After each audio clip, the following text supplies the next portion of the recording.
Abi Hurairah ini dari suku Ad-Daus. Suku Ad-Daus itu ketika dia sebelum masuk dalam agama Islam, Abu Hurairah ini hanya satu orang dari suku Ad-Daus yang memeluk Islam. Selebihnya belum masuk Islam. Ya. Dan Abi Hurairah ini pun masuk Islam karena diajak sahabatnya namanya Tufail. Baik. Abu Hurairah ini nama gelar, lakob, ya. Nama aslinya adalah Syams bin Sokhar. Syams bin Sokhar. Akhirnya ketika masuk Islam diganti sama Rasulullah Abdurrahman bin Sokhar. Beliau masuk Islam itu di tahun ke-7 Hijriah. Rasulullah wafat itu tahun 13 Hijriah. Berarti antara masuk Islamnya Abu Hurairah dengan wafatnya Rasulullah itu sekitar 7 tahun atau 8 tahun. Akan tetapi kalau kita dengar cerita Abu Hurairah ketika dia masuk Islam, dia langsung gemar semangat menuntut ilmu agama. Di mana saja Rasulullah ada, di situ Abu Hurairah. Rasulullah ke masjid, Rasulullah perang, Rasulullah ke rumah fulan, Rasulullah ke rumah fulan, ada Abu Hurairah. Dan Abu Hurairah ini dari kalangan Ahlus Sufa. Ahlus Sufa itu siapa? Ahlus Sufa itu sahabat-sahabat Rasulullah yang mereka tinggal di dalam masjid. Tinggal di dalam masjid. Sehingga apa?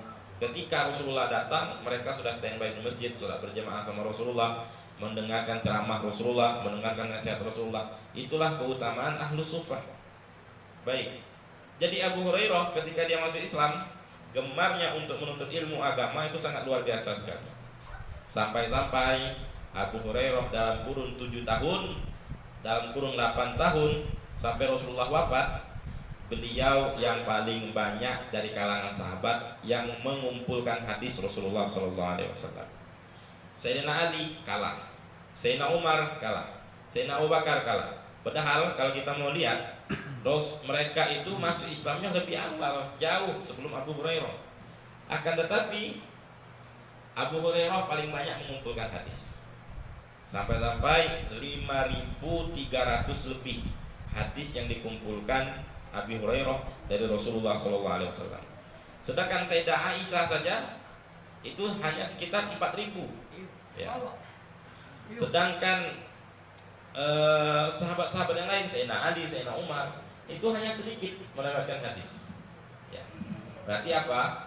Berarti semangatnya Abu Hurairah menuntut ilmu agama. Begitu juga Abu Hurairah ini ialah salah seorang sahabat yang menyayangi kucing. Tidaklah dia melihat kucing di pasar, di tempat manapun, kucing liar, bukan kucing milik orang. Maka itu beliau kasih makan dan beliau bawa pulang.